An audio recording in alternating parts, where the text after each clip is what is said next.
여러분, 우리 보면은 일을 합니다.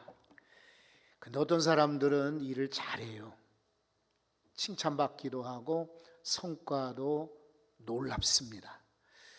근데 어떤 사람들은 남보다 더 열심히 노력하고 애쓰고 수고하는데 성과가 없어요. 왜 그럴까? 참 답답할 때도 있고 또 때로는 아마 힘들 때도 있을 줄 압니다.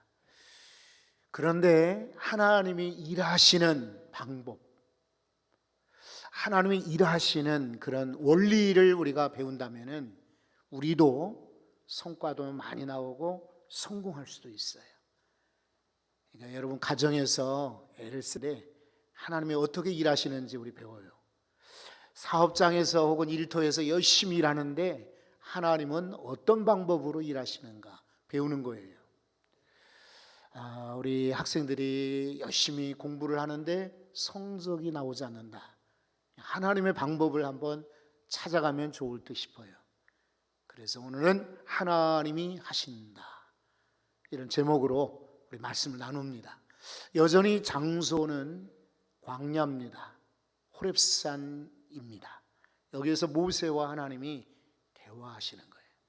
하나님은 만나고 대화하시기를 좋아하세요.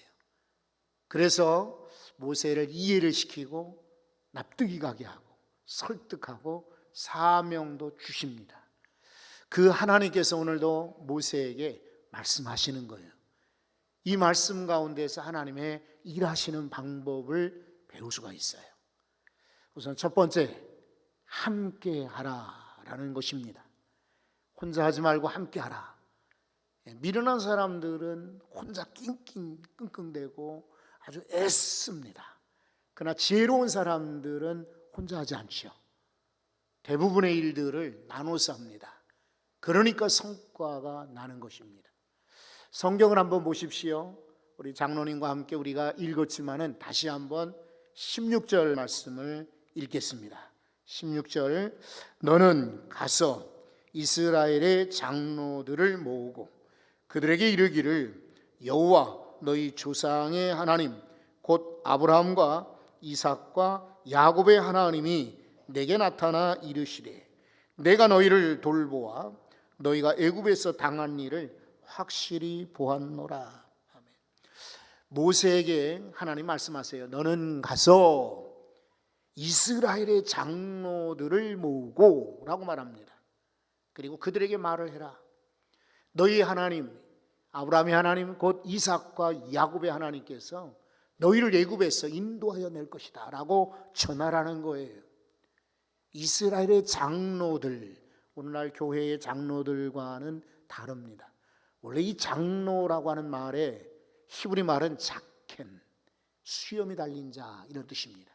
그러니까 나이가 많은 자, 연장자, 그리고 노년, 이것을 자켄이라는 말입니다.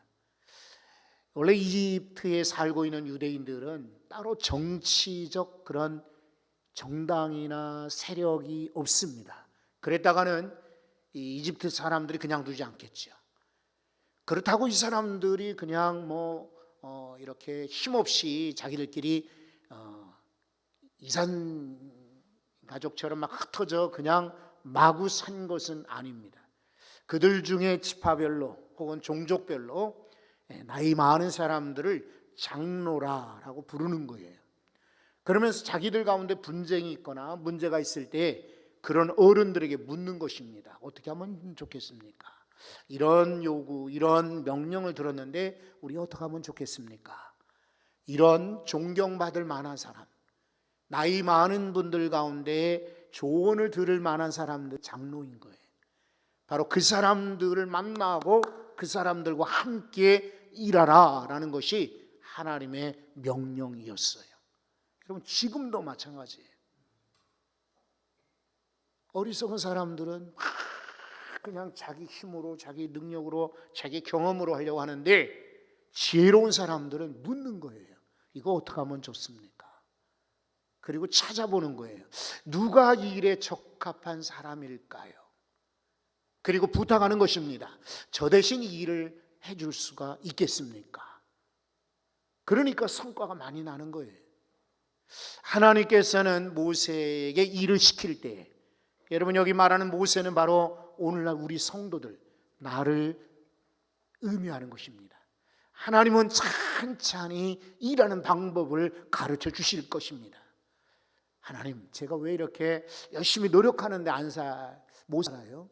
성과가 안 나요?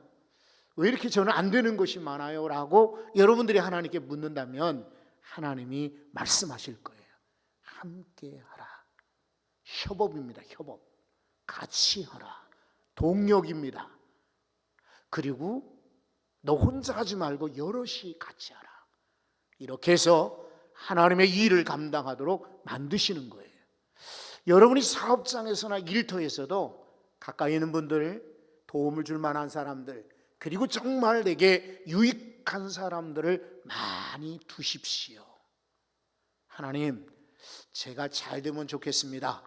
이렇게도 기도해야 되지만 지혜로운 분들은 덧붙여 기도하기를, 하나님, 제 주변에 좋은 사람들 많이 붙여 주십시오. 어떤 사람 보면요, 그 사람은 약해요. 말도 좀 둔하게 보이고 좀 이렇게 번뜩번뜩 그런 지혜가 있는 것 같지도 않아요. 그리고 외모가 뭐 홀출하다든지 이런 사람도 아닌 거예요. 그런데 이 사람이 높아지고 잘 돼요. 왜 그런가? 그 주변을 보면은 좋은 사람들이 있는 거예요. 여러분, 실제로 우리가 주변을 돌아보면 의외로 좋은 사람들이 많이 있어요.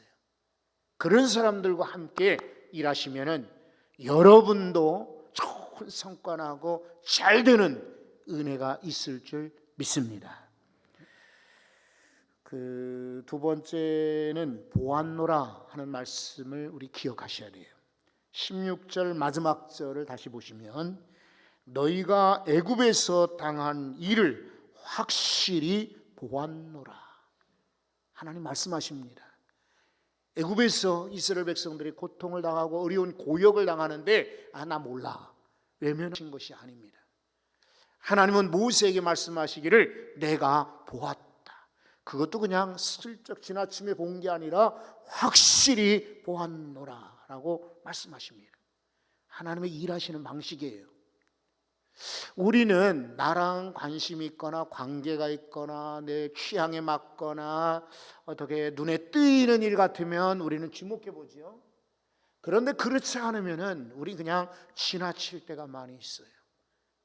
특히나 우리는 좋은 일, 웃을 만한 일, 정말 내게 즐거움을 줄 만한 일, 만족을 줄 만한 일에는 우리는 주목하고 관심을 갖게 되는데, 때로 누가 슬퍼한다, 누가 눈물을 흘린다, 누가 고통을 당한다, 누가 아프다 그러면 우리는 별로 이렇게 관심 갖지 않을 때가 많이 있어요. 그러니까 아픈 분들이 진짜 아픈 것은 몸 때문에 아픈 게 아니라 마음이 아픈 거예요. 상처도 물론 아프고 고통스럽지만은 식구들이 알아주지 않으니까, 주변 사람들이 알아주지 않으니까, 친구들이 알아주지 않으니까, 심지어는 성도들도 알아주지 않으니까 더 아픈 거예요. 그런데 하나님께서는 너희들의 즐거울 때가 아닙니다. 너희들이 잘되고 형통할 때가 아니라 너희가 애굽에서 당한 고난을 내가 확실히 보았노라. 공감하시는 거예요. 아픔을 이해하시는 거예요. 이게 하나님의 방식인 거예요. 우리도 오늘날 마찬가지입니다. 왜 안 될까라고 생각하지 말고 여러분 좀 더 깊이 관심을 갖고 들여다보십시오. 왜 문제일까? 어디서 문제가 났을까? 들여다보시면은 거기서 이제 서로 공감이 일어날 거예요. 그리고 이해가 될 거예요. 그냥 슬쩍슬쩍 지나쳐서는 몰라요. 여러분, 예전에 제가 미국에 여행을 간 적이 있어요.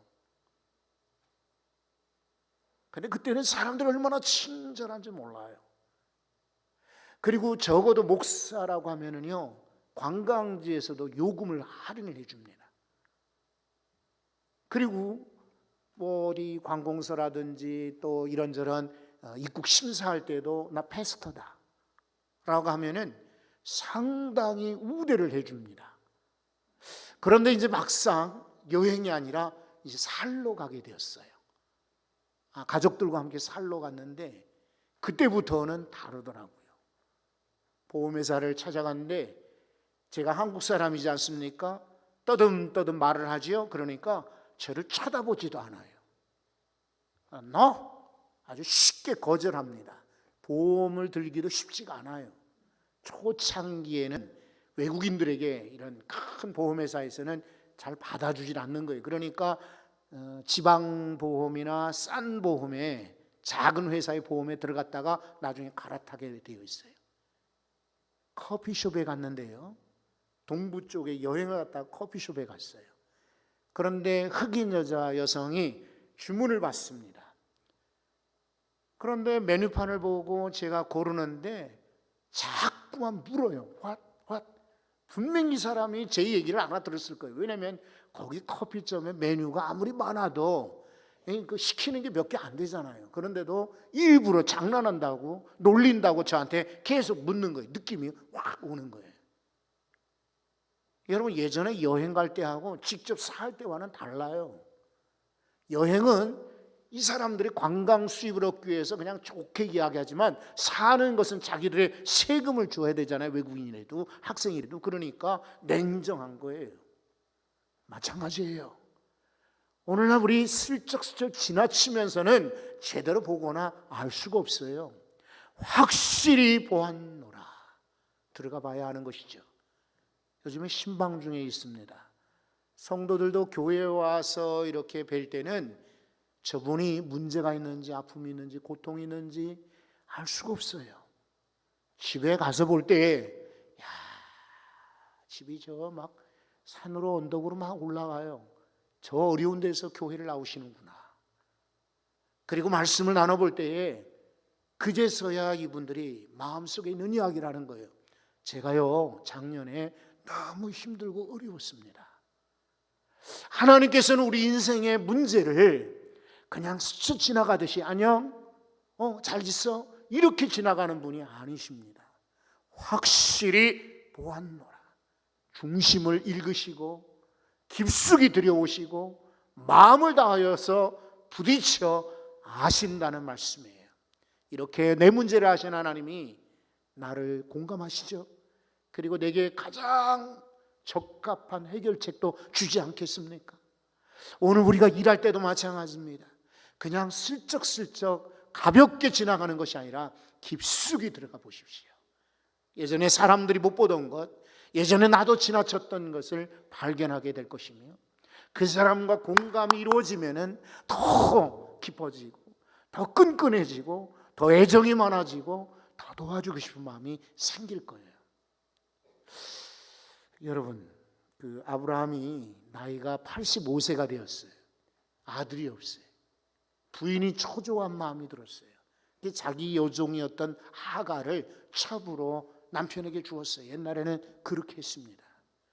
그랬더니 하갈이 임신을 했어요. 근데 임신하고 나서부터 이 여종이 태도가 달라지는 거예요. 자기 여주인을 향하여서 업신여기는 거예요. 여주인이 아주 대단히 뿔이 났습니다. 그래서 그 여종을 핍박하기 시작합니다. 그러니까 이 하갈이 이제 도망을 갑니다. 그래서 저 물가에 앉아서 한탄을 합니다. 내가 왜 이렇게 어렵습니까? 힘듭니까? 라고 부르짖을 때에 하나님의 사자가 그녀에게 나타나셨습니다. 그리고 하갈아, 내가 너를 안다. 다시 들어가거라 라고 말씀하시는 하나님이십니다. 이때 하갈에게 나타나신 하나님이 어떤 하나님이냐면 엘로이라는 하나님의 이름입니다. 엘로이. 이 엘로이라는 말은 감찰하시다, 이하시다, 공감하다, 이런 말이에요.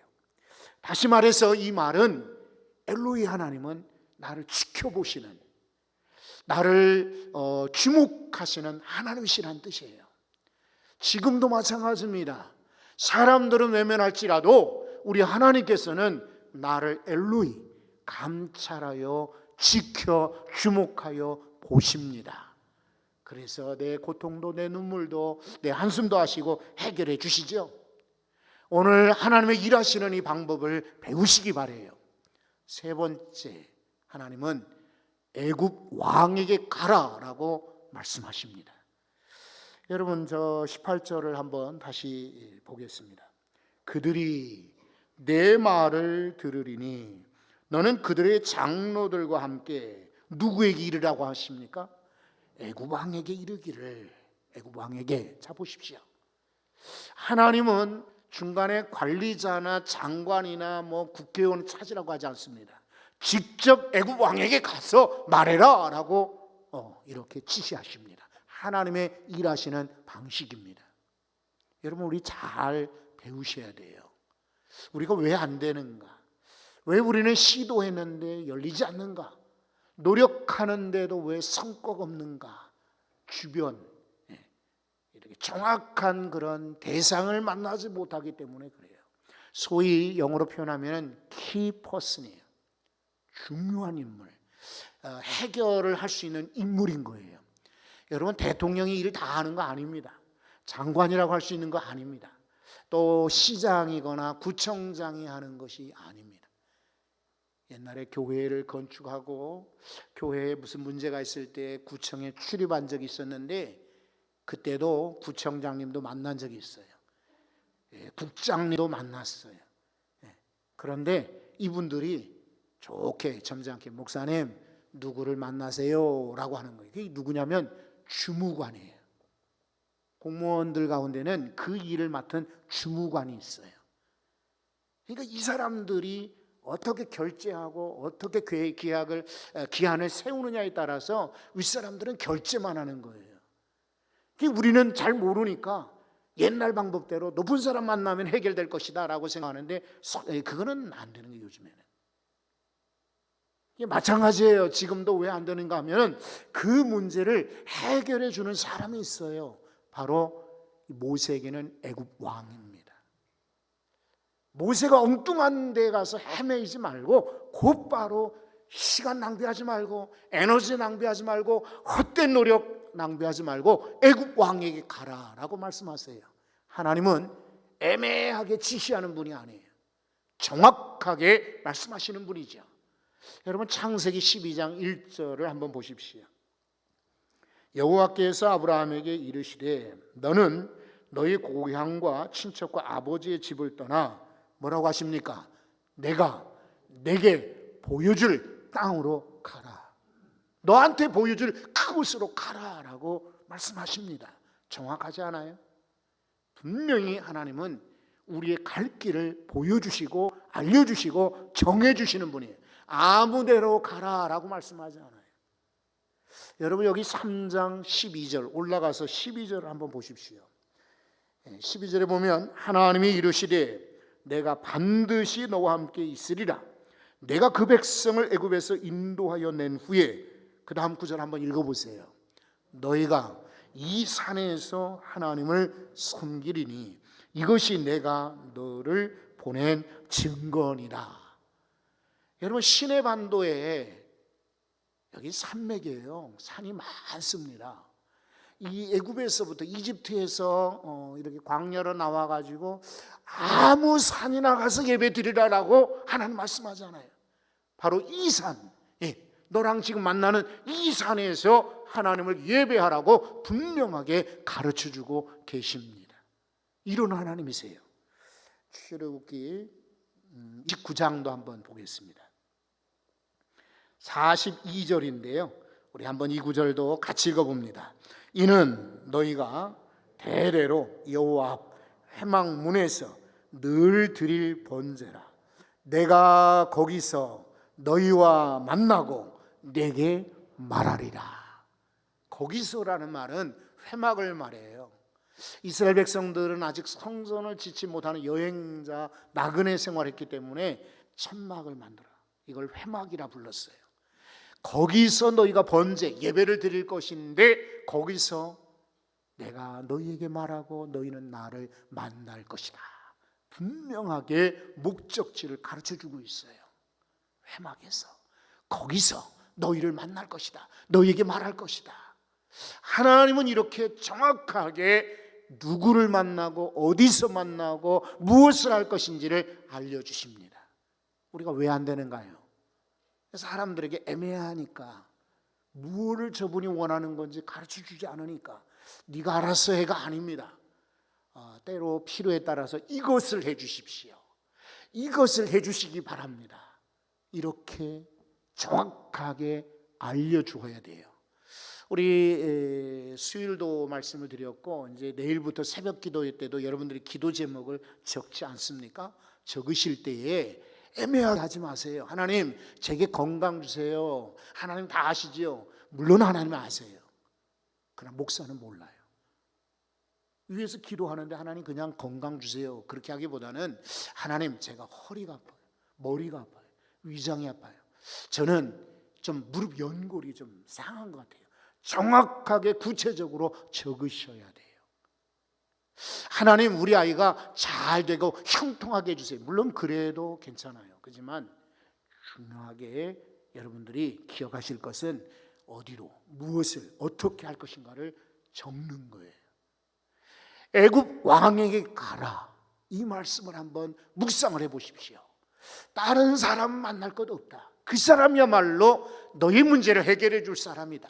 그 사람에게 가서 요청하라. 이 백성을 사흘 동안만 보내어 달라라고 요청하라라고 분명히 말씀하시죠. 지금도 하나님의 방법대로 정확하게 구하면, 정확하게 따라가면 우리도 형통하고 성과가 날 줄로 믿습니다. 하나님이 일하시는 방법 네 번째입니다. 반대를 예상하라. 하나님은요, 우리 인생을 고속도로 위에다 놔두질 않으셨어요. 고속도로로 가면 편해요. 가깝습니다. 빨라요. 길도 좋아요. 안전할 수도 있어요. 그런데 우리 인생이 다 그렇게 고속도로처럼 환히 열리던가요? 그런 사람 있으면 한번 말씀해 보십시오. 과거에 혹시 그런 적이 잠깐은 있었을지 몰라도 대부분 우리 인생은 시골길입니다. 비포장도로예요. 때로는 산길일 수도 있고 논길일 수도 있고 저 언덕길일 수도 있습니다. 그 왜 하나님이 우리 인생을 고속도로에 놓지 않고 그렇게 험한 길로 놔두셨을까요? 고속도로로 가게 되면요, 빨리는 갈 수 있을지 모르지만은 재미없어요. 고속도로 가면서 무슨 소리를 듣겠습니까? 새소리를 듣습니까? 물소리를 듣습니까? 바람소리를 듣습니까? 그냥 쌩쌩 달리는, 아니면은 크락손 소리라든지 주변 차들이 쌩 하고 지나가는 그런 소리만 들을 것입니다. 그런데 시골길로, 비포장길로, 산길로 지나다 보면은 이제 안 보이는, 고속도로에서 보이지 않는 꽃들이 보입니다. 그리고 시원한 냇물이 보이고요, 거기에 시골집이 보이고, 아직도 시골에 이렇게 간판이, 옛날 간판이 붙어 있는 것을 보게 될 겁니다. 그리고 산속으로 들어가면은 나무들이 보입니다. 그리고 들짐승도, 다람쥐 같은 짐승들 오르락내리락 하는 것을 볼 수가 있습니다. 그러면서 우리 인생이 풍요로워지, 풍성해지는 거예요. 하나님은 그래서 우리를 가끔 외지로도 보내실 때가 있어요. 어려운 길로, 산길로도 보내실 때가 있어요. 반대가 없을 거라고 생각하시는 분들은 순진한 사람들이에요. 그러니까 내가 뭐를 말하면 다 사람들이 우와, 대단한 아이디어네요, 최고예요, 그대로 합시다, 그러면 좋겠죠. 아니요, 하나님 일하시는 방법은 때로는 반대자를 두시는 거예요. 그러면서 내 생각을 점검하게 하고 하나님께 더 기도하게 하고 더 겸손하게 만드시는 의도인 거예요. 느헤미야를 보십시오. 느헤미야, 왕의 신임 받는 사람이었습니다. 이 사람이 소식을 듣자 하니 예루살렘의 성문이 다 불타버렸습니다. 벽이 다 무너졌습니다. 그것 때문에 마음이 너무 안타까운 거예요. 그래서 왕에게 요청을 했습니다. 저에게 당분간 휴가를 주십시오. 무슨 일이냐? 내 고향 이 예루살렘 성이 다 불타버리고 성벽이 무너졌다고 하니까 제가 보수하고 오겠습니다, 그러는 거예요. 왕이 그래, 너 다녀오거라, 그리고 그냥 보내지 않았어요. 여기 이 사람에게 쓸만한 일꾼도 붙여주시고, 그리고 보고서를, 추천서를 써주었어요. 네가 가는 데마다 필요한 물자를 다 공급받을 것이다. 참 편하게 예상컨대 이제는 가서 성벽을 건축하면 될 것이라고 왔죠. 왜냐하면 왕이 허락하지 않았습니까? 공문도 주지 않았습니까? 일꾼도 있지요. 재물 물질도 많지요. 이제는 전혀 문제 없을 줄 알았는데 웬걸요, 웬걸. 느헤미야서 2장입니다. 19절의 말씀을 보면은 이렇게 되어 있습니다. 호론 사람 산발랏과 종이었던 암몬 사람 도비아와 아라비아 사람 게셈이 이 말을 듣고 뭐라고 하냐면 우리를 업신여기고, 느헤미야를 업신여기는 겁니다. 그리고 우리를 비웃는 것입니다. 비웃어 이르되 너희가 하는 일이 뭐냐? 너희가 혹시나 왕을 배반하려는 것이 아니냐? 여러분, 이 산발랏, 이 사람은 호론 사람이라고 그랬는데 지금으로 말하면 이 모압 지역에 있는 사람이거든요. 이 사람이 사마리아의 총독이었던 사람이에요. 그러니까 갑자기 어디서 듣지도 보지도 못했던 이 느헤미야가 와서 예루살렘 성을 이렇게 재건한다니까 이 사람들이 반대하는 거예요. 여러분, 이 암몬 사람 도비아라는 인물이 있는데 이건 원래 종이었던 사람인데 아주 간사하고 간교한 사람인 거예요. 이 사람이 나서서 반대하는 거예요. 거기다가 아라비아 사람 게셈이라고, 아라비아는 확연하게 이방 사람인 줄 알잖아요. 이런 사람들이 반대하고 나니까 느헤미야가 사실은 벽에 부딪히게 되었죠. 이때 느헤미야가 썼던 방법이 세 가지예요. 하나는 기도합니다. 하나님 도와주세요. 저 사람들이 반대하는데 그래도 하나님 도와주시면 성벽 쌓을 수가 있습니다. 두 번째는요, 방비하는 거예요. 방비. 이 사람들이 적들을 모아가지고 공격할지 모르니까 방비하는 거예요. 다행히 하나님 막아주셨죠. 세 번째는 그래도 일하는 거예요. 저 사람들이 반대할지라도 우리는 우리 일을 하자. 이 세 가지로 반대를 물리치고 이겼어요. 여러분, 느헤미야뿐만 아니라 오늘 우리 주변에도 반대가 많습니다. 뭘 하려고 하면 안 돼요. 뭘 하려면 이거 문제가 있어요. 반대 있죠. 그래도 기도하고 방비하고 여러분의 일을 하십시오. 능히 하나님이 도와서 52일 만에 성벽 재건을 마친 것처럼 우리 또한 그렇게 일을 감당하게 될 것입니다. 바울 사도가 고린도 교회에 보낸 편지에 보면은 바울도 이런 반대를 많이 경험을 했던 것 같아요. 그래서 이 사람이 훗날 깨닫고 고백을 합니다. 고린도전서 3장 6절과 7절입니다. 이 말씀 보면은 나는 심었고 아볼로는 물을 주었으되 뭐라고 하십니까? 오직 하나님께서 자라나게 하셨으니. 여러분, 한번 7절도 고백하면서 같이 읽어봅니다. 그런즉 심는 이나 물 주는 이는 아무것도 아니로되 오직 자라나게 하시는 이는 하나님뿐이니라. 아멘. 내가 심기도 하고 누군가 물주기도 하지만은 오직 자라나게 하시는 분은 하나님이시다. 심는 자 아무것도 아니다. 물 주는 자 아무것도 아니다. 그러나 하나님이 하신다. 지금도 마찬가지예요. 혹시 모세처럼 겁나고 두렵고 내가 어떻게 할지 모르겠다, 이런 분들 계시면은 오늘 하나님의 일하시는 방법을 배우십시오. 그리고 맡기십시오. 내가 안 해도 하나님이 하십니다. 우리 자녀들, 또 혹은 사업장, 또 혹은 여러분의 장래, 여러분들이 걱정, 염려거리, 건강이든 미래건 모든 것을 God does. 하나님이 하실 것입니다. 하나님 감사합니다. 우리 모두